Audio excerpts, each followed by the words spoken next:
السلام علیکم ناظرین۔ پاکستان کی سیاست میں کچھ نام ایسے ہیں جو نسل در نسل اثر رکھتے ہیں۔ انہی میں ایک نام بلاول بھٹو زرداری، وہ سابق وزیر اعظم بے نظیر بھٹو اور سابق صدر آصف علی زرداری کے صاحبزادے ہیں۔ کم عمری میں پارٹی کی قیادت سنبھالنے سے لے کر وزارت خارجہ اور قومی سیاست میں اہم کردار ادا کرنے تک ان کا سفر مسلسل عوامی توجہ کا مرکز رہا۔ بلاول بھٹو زرداری 21 ستمبر 1988 کو کراچی میں پیدا ہوئے۔ ان کی والدہ بے نظیر بھٹو 2 مرتبہ پاکستان کی وزیر اعظم رہیں، جبکہ ان کے نانا ذوالفقار علی بھٹو پاکستان پیپلز پارٹی کے بانی اور سابق وزیر اعظم تھے۔ ابتدائی تعلیم پاکستان اور دبئی میں حاصل کی، بعد ازاں برطانیہ کی آکسفورڈ یونیورسٹی سے اعلیٰ تعلیم مکمل کی۔ 27 دسمبر 2007 کو بے نظیر بھٹو کے قتل کے بعد پاکستان پیپلز پارٹی نے بلاول بھٹو زرداری کو پارٹی کا چیئرمین مقرر کیا۔ اس وقت ان کی عمر صرف 19 سال تھی۔ ابتدا میں پارٹی کے عملی معاملات آصف علی زرداری نے سنبھالے، جبکہ بلاول نے تعلیم مکمل کرنے کے بعد باقاعدہ سیاست میں فعال کردار ادا کیا۔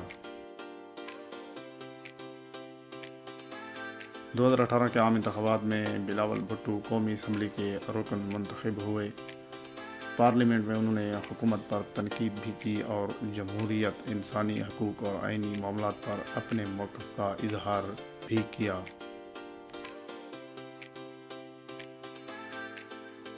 2022 میں بلاول بھٹو زرداری پاکستان کے وزیر خارجہ بنے۔ اس دوران انہوں نے مختلف بین الاقوامی فورمز پر پاکستان کی نمائندگی کی اور کئی ممالک کے دورے کیے۔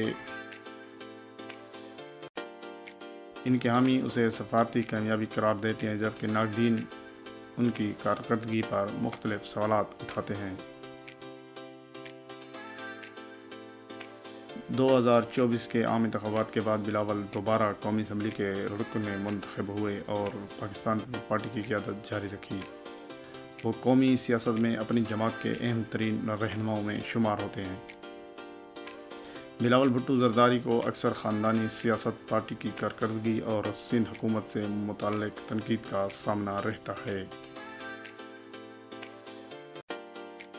دوسری جانب ان کے حامی کہتے ہیں کہ انہوں نے نوجوان قیادت، جمہوریت اور پارلیمانی سیاست کو فروغ دینے کی کوشش کی ہے۔ مختلف سیاسی حلقوں کی آراء اس کے بارے میں مختلف ہے۔ بلاول بھٹو زرداری پاکستان کی سیاست کے اہم کرداروں میں شامل ہیں۔ آنے والے برسوں میں وہ ملک کی سیاست میں کیا مقام حاصل کرتے ہیں، اس کا فیصلہ عوام، انتخابات اور سیاسی حالات کریں گے۔ اگر آپ کو یہ ڈاکومنٹری پسند آئی ہو تو ویڈیو کو لائک کریں، چینل کو سبسکرائب کریں اور بیل آئیکن ضرور دبائیں تاکہ ایسی مزید مستند سیاسی ڈاکومنٹریز آپ تک پہنچتی رہیں۔ شکریہ۔